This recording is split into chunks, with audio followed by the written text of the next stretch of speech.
बिस्मिल्लाहिर्रहमानिर्रहीम, अस्सलाम वालेकुम। आज 20 सितंबर है, जुम्मतुल मुबारक है। आज के दिन भी हुकूमत खौफज़दा है, तहरीक इंसाफ का जलसा ना हो जाए कहीं। इस्लामाबाद में बहुत कामयाब जलसा कर दिया तहरीक इंसाफ ने। सारी रुकावटें देख ली आपने, कंटेनर्स थे, फिर प्रेशर था, लोगों की गिरफ्तारियां थीं, पुलिस एक्शन था, सब कुछ देखा। लेकिन इसके बावजूद तहरीक इंसाफ ने इस्लामाबाद में एक दूर इलाके में इतना ज़बरदस्त जलसा किया कि हुकूमत को परेशान करके रख दिया, हैरान करके रख दिया कि लोग फिर निकल आए। हर तरफ तहरीक इंसाफ के जलसे की बात थी। आप देखिए, जब से हुकूमत आई है तहरीक इंसाफ को कोई जलसा नहीं करने दिया जा रहा था। खैबर पख्तूनख्वा में तो उनकी हुकूमत है, वहाँ कर सकते थे, इसके अलावा कहीं नहीं। तो ये पहला जलसा था 9 मई के बाद। अब लाहौर और पंजाब सूबा सबसे ज़्यादा आबादी वाला सूबा, और लाहौर जहाँ से हुकूमत चलाई जाती है पंजाब की, वहाँ पर मीनार पाकिस्तान पर जलसे की इजाज़त मांगी हुई है। हुकूमत दे नहीं रही। 5 बजे का वक्त दिया गया है अदालत की जानिब से, हाई कोर्ट की तरफ से। अब जाहिर है कि इतनी दफ़ा ये मामला गया, कोई इजाज़तनामा मांगा जाता है किसी भी तरह के जलसे का, कुछ भी, तो वो मिलता नहीं। बार बार चीज़ अदालत में जाती थी। अब तो लार्जर बेंच बनाया गया और हाई कोर्ट ने भी तो अपने वजूद को जस्टिफाई करना है। जिस तरह अब आप देखें कि हुकूमत ने क्या काम किया है कि सुप्रीम कोर्ट को ही बिल्कुल ख़त्म किया जा रहा है कि बराह रास्त हुकूमत से ही चलाया जाएगा। अब सुप्रीम कोर्ट को बराह रास्त वहीं से हुकूमत अपनी मर्जी के जज हों और फैसला भी इसको जो मंजूर होगा सिर्फ वही हो सकता है और कोई फैसला नहीं हो सकता। उसके लिए उन्होंने, आप देखिए, फिर जो यू टर्न लिया, प्रैक्टिस एंड प्रोसीजर एक्ट में फिर तब्दीली कर दी है। और अब यही काम जो पहले खदशा था कि अब हर दफ़ा, मसलन अब काजी फैसल साहब हैं, उनको एम्पावर कर दिया कि तीसरा जज आपकी मर्जी का होगा, मुनीब अख्तर नहीं होंगे। अब आपकी मर्जी का कोई जज अपनी मर्जी का लगा ले, जो आपके साथ सही सेट चले, हम ख्याल हो और जिस तरह हम चाहते हैं उस तरह के बेंचेस बनाएगा और उसी तरह के केसेस वो लगाएगा, और जो जजेस हम चाहेंगे वो केसेस वो सुनेंगे, जो हम चाहेंगे वो फैसला वो देगा, वो आप लगा दें। तो उस तरफ गए हैं। कल को फ़र्ज़ कीजिए कोई और इनको लगता है कि अच्छा काजी फैसल की ज़रूरत नहीं रही है, उनको आईनी अदालत भेज दिया है, यहाँ सुप्रीम कोर्ट में कोई और आ गया है, सारे केसेस तो वहाँ पर होंगे, सुप्रीम कोर्ट नाम की रह जाएगी, एक जैसे कोई छोटी मोटी अदालत होती है उस तरह। तो फिर भी अगर इनको मसला होगा तो फिर ये करेंगे ये कि जी अब मंसूर अली शाह हैं चीफ जस्टिस, तो अब नहीं, इनके पास पावर नहीं होनी चाहिए, अब अपने कोई और नीचे से जजेस 5वें 6ठे नंबर का, 10वें का, जो भी इनको पसंद हो उसको लगा दो। तो एक अजीब मजाक उन्होंने बना दिया।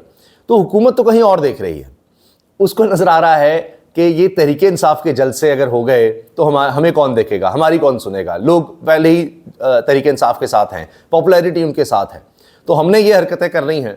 तो जलसे होंगे तो तवज्जो वहाँ पर होगी, लोग उनको सुनेंगे, वहाँ पर वो बताएंगे हमारे सारे फ्रॉड को, फस्तायत को, जबर को, और ये आइन के ख़िलाफ़ हम जो जा रहे हैं, अदालतों को ख़त्म करना चाह रहे हैं, सुप्रीम कोर्ट को ख़त्म करना चाह रहे हैं, बस एक ऐसी आम सी अदालत जो कोई हमारे खिलाफ फैसला नहीं दे सके, अपने जजेस लगाना चाह रहे हैं। ये बातें वहाँ पर होंगी, सारे लोग इसको सुनेंगे, तवज्जो यहाँ पर होगी।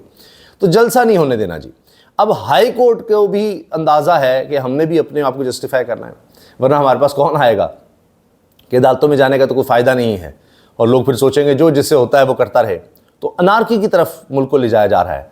तो जनाब, अब 5 बजे तक का वक्त है। अदालत ने भी बुलाया चीफ सेक्रेटरी को और उनको कमिश्नर को कि कुछ ख्याल करें आप, सदा आपने नहीं आ रहना, तो कुछ ऐसे अहकामात करें कि आपको लोग याद रखें कि भाई हाँ, इन्होंने भी कुछ किया था।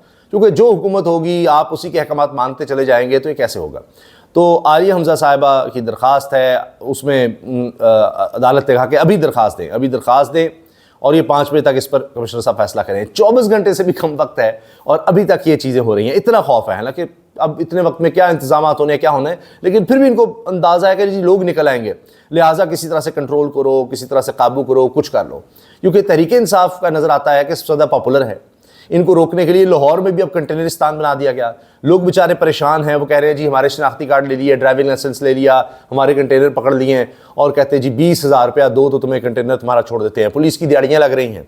यहाँ यही कुछ हो रहा है। फिर वही पकड़ धकड़। अलीमा साहबा कहती हैं कि चाहे शेल चलें, गिरफ्तारियाँ हों, जो मर्जी करें, हम सबसे आगे होंगे, हमारे बच्चे साथ होंगे। नईम हैदर पंजोता वहाँ पर पहुँचे हैं जलसा गाह में, और उन्होंने कहा है कि खौफज़दा ना हो, हम किसी न किसी तरह यहाँ पहुँचने में कामयाब हो गए हैं। लोग आएँ, घबराएं नहीं, निकलें, आएँ। इमरान खान कह रहे हैं डू और डाई सिचुएशन है, अगर आज अपनी आज़ादी के लिए निकले तो फिर हमेशा आपको फस्तायत और ये जबर और इस तरह से आपकी आज़ादियाँ ख़त्म हो जाएगी। तो उसके लिए निकलना पड़ता है। जेल से ना घबराएं, मैं भी तो 1 साल से ज़्यादा जेल में हूँ, कुछ अर्सा जेल में अगर गुजार लेंगे इस मुल्क की खातिर तो क्या हो जाएगा, वो इस तरह के पैगाम दे रहे हैं। और कह रहे हैं देखिए मैं आपको पहले ही बता रहा था कि ये हुकूमत हर वो काम करेगी जो इनकी अपनी ज़ात के लिए होगा, अपने इक़्तिदार के लिए होगा, ये वही करते चले जा रहे हैं। अदालतों में भी वो देखें क्या कर रहे हैं। काजी फाइसा साहब और चीफ इलेक्शन कमिश्नर के बारे में जो कुछ कमिश्नर रावलपिंडी ने कहा था वो सबके सामने है। कमिश्नर रावलपिंडी उसके बाद नज़र ही नहीं आ रहा, तो वो भी आप देखिए। अच्छा, अब जनाब जलसा रुकवाने के लिए एक दरख्वास्त भी गई थी कि जी जलसा ना होने दिया जाए, वो दरख्वास्त भी लाहौर हाई कोर्ट ने मुस्तरद कर दी है। तो लिहाजा चीज़ें जलसे की तरफ बढ़ रही हैं। अगरचे साथ साथ गिरफ्तारियां आप देखिए कि अब सनम जावेद नहीं मिली या उनको गिरफ्तार करने की कोशिश की गई तो उनके वालिद को गिरफ्तार कर लिया गया, अंदाज़ा लगाइए। अब उनकी बाजियाबी की भी दरख्वास्त जा रही है। अब ये नहीं पता, उनका पता भी है जावेद इकबाल साहब का कि कहाँ हैं कहाँ नहीं है, क्योंकि ये अब तेज़ किया गया है क्रैकडाउन। और ये देखिए पुलिस की भारी नफरी ने सनम जावेद के वालिद जावेद इकबाल को उनके घर से हिरासत में लेकर नामालूम मकाम पर मुंतकिल कर दिया। बता ही नहीं रहे वो कहाँ पर हैं। बूढ़े शख्स है, आप मुझे बताएं कि उनका क्या कसूर है और किस वजह से उनको गिरफ्तार किया गया। वो घर पे एक साहब हैं बेचारे, क्या वो कर रहे हैं, और वो तो कभी तहरीक इंसाफ के कारकुन भी नहीं रहे, लेकिन बस कि जी कोई नहीं मिला तो अब उठा लो, बाप को उठा लो, बहनों को उठा लो, बीवी किसी की है, बच्चे हैं, कुछ भी है, तो जो कोई रिश्तेदार मिल रहा है वो उसको उठा लो। औरतों का, बच्चों का, कोई किसी की कोई तमीज़ नहीं रखनी, जो नज़र आता है उठाओ और उसको लापता करो, गायब करो। क्योंकि अब तो आगे नज़र आ रहा है कि अब तो हम कानून और आईन ही बदलने जा रहे हैं कि जिसमें कोई उठाया जाए, लापता किया जाए तो उसका पता भी नहीं कर सकते। तो ये तो इस मुल्क में आईन और कानून बनाया जा रहा है, लेकिन ये नारकी की तरफ है। लोग जब आप खुद सोचिए मायूस हो जाएंगे कि जी अदालत जाने का कोई फ़ायदा नहीं है, वहाँ से भी कुछ नहीं हो सकता, तो फिर वो क्या करेंगे, फिर कोई और रास्ते की तरफ जाएंगे। तो यही तो हुकूमत को अंदाज़ा नहीं है कि वो क्या हालात पैदा करेंगे। लेकिन चूँकि ये जनरल ज़िया के दौर की पैदावार हैं और पीपल्स पार्टी भी अब उसी रास्ते पर है और बिल्कुल इनके साथ मिली हुई है। चूँकि ये तो कहा जाता है ना कि अयूब खान के साथ थे भुट्टो साहब, तो उसके बाद देखिए क्या हुआ सब। तो पीपल्स पार्टी अपने तौर पर अब वो भी एक डिक्टेटरशिप की तरह से काम कर रहे हैं, चाहे वो सिंध है चाहे अब यहाँ पर। और बिलावल भी कह रहे हैं कि हम आईनी तो अब लेकर आएंगे अदालत, और बाकी चीज़ें भी मंजूर कराने के लिए तैयार थे। उन्होंने मजबूरी का इजहार कर दिया था। तो आप देखेंगे कि ये जो कवानीन ला रहे हैं ये डिक्टेटरशिप को आप भूल जाएंगे। पाकिस्तान में इतने सख्त कवानीन कहें या आप आमरीत का कोई ऐसा दौर कहें जो पाकिस्तान की तारीख में नहीं देखा गया होगा। दुनिया में शायद जिसकी मिसाल कम मिलेगी, इतना सख्त तरीन दौर ये लाने की कोशिश कर रहे हैं। लेकिन होता यह है कि फिर आप स्प्रिंग को दबाते हैं तो उतनी ज़ोर से फिर वो उछलता है। तो आप देख लीजिए पाकिस्तान में कितना अरसा आमरीत चली है या चल सकी है। तो ये 2.5 साल से तो हम ये दौर देख रहे हैं, लेकिन अब वो टेस्ट का ज़माना नहीं है, अब T20 का दौर है। तो जब इतनी ज़्यादा आप जबर की कैफियत पैदा करेंगे माशरे में तो उसका रिएक्शन भी इतना स्ट्रॉन्ग आता है। तो बस आप देख लीजिएगा कितना अरसा इस तरह रहता है और किस तरह उसका रिएक्शन आता है, क्योंकि आप इसमें JUI फैक्टर को जहन में रखें और फिर उनके साथ हो सकता है जमात इस्लामी, दीगर जमातें भी साथ आने पर मजबूर हो जाएं और फिर पता नहीं क्या हालात हो, किस तरह से ये सब तहरीक इंसाफ के साथ मिलकर एहतजाज कर रहे हों। नजम सेठी साहब कह रहे हैं जी आईनी अदालत बनेगी लेकिन काजी फाइसा साहब उसकी के सरबराह नहीं होंगे। काजी फाइसा अब घर जाएगा, जबकि सुप्रीम कोर्ट में मंसूर अली शाह को लाना पड़ेगा, क्योंकि अब ये पब्लिक की डिमांड है।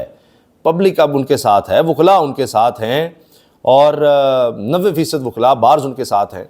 तो ये दौलत और ये जबर ये इतना अरसा नहीं चल सकता। नजम सेठी साहब भी ये बात कहने पर मजबूर हो गए, मगर लगता है काजी फाइसा साहब को अब भी उम्मीद है कि उन्हीं को हर जगह पर लगाया जाएगा, क्योंकि हसनात मलिक साहब के बकौल वो इस निज़ाम की, ये जो सिस्टम इस वक्त मुल्क में है, इसकी गारंटी है। वो नहीं तो फिर पता नहीं निज़ाम का क्या बनेगा। तो उनको साथ रखना लाजमी है, जिस तरह चीफ इलेक्शन कमिश्नर को, दीगर कुछ अहदेदार हैं, उनको साथ रखना लाजमी है। उनके लिए सारा कुछ हो रहा है, तो किया तो जा रहा है, लेकिन इसका अभी किसी को नहीं पता कि रिएक्शन किस तरह से आएगा, क्या होगा। तो हुकूमत उस तरफ जा रही है। तो काजी फाइसा साहब के साथ हो सकता है कि एंड पर उनके साथ भी हाथ कर दिया जाए कि सारे काम उनसे करवा कर, नहीं क्या पब्लिक रिएक्शन ज़्यादा आ रहा है तो चलो इनको तो फारिग करो, फिर देख लेंगे कोई। और फिर हुकूमत कोई ढूंढेगी, कोई कि जी कोई टाउट मिल जाए, कोई बेज़मीर मिल जाए, कोई ऐसा बंदा मिल जाए कि जो हमारे इशारों पर चले और हमारे इशारों पर तमाम इंसानी हुकूक भी और आइन कानून सब ख़त्म करने को तैयार हो। ऐसा कोई बंदा हुकूमत ढूंढ भी सकती है, हर वक्त कोई ना कोई अवेलेबल होता है। तो देखें अब क्या होता है। लेकिन वकला और मुझे लगता है कि मौलाना फजल रहमान साहब भी तहरीक इंसाफ तो पहले ही मैदान में है, तो ये बड़ा भरपूर एहतजाज करेंगे। इमरान खान का प्लान बी भी सामने आ गया है और वो कह रहे हैं कि अगर जलसा नहीं करने दिया जाता तो फिर इसको एहतजाज में बदल दिया जाएगा, फिर हम एहतजाज करेंगे। इसके अलावा अली बिन गंडापुर साहब जिस तरह पहले इस्लामाबाद आए थे, तो इस दफ़ा भी कहा जा रहा है कि शायद वो क्रेन्स और एम्बुलेंस की गाड़ियाँ के आंसू गैस का किस तरह से मुकाबला करना है, बुलडोज़र्स भी साथ होंगे कंटेनर्स हटाने के लिए, तो बड़ी तादाद में वो अपने साथ भी वहाँ से लोग लेकर आएंगे और पूरे पंजाब से लोग निकलेंगे। तो मुख्तलिफ लोगों को टास्क दिया गया है, इसलिए बहुत से लोग रूपोश भी हैं, तो काफ़ी बड़ी तादाद में लोग निकलेंगे। तो ये सिलसिला फिर एक दफ़ा चल पड़ा तो फिर चलता रहेगा कि नहीं इजाज़त देनी तो ना दें, अपने बुनियादी हुकूक़ के लिए तो फिर लोग ख़ुद भी निकलेंगे। इजाज़त दीजिए, अल्लाह हाफ़िज़।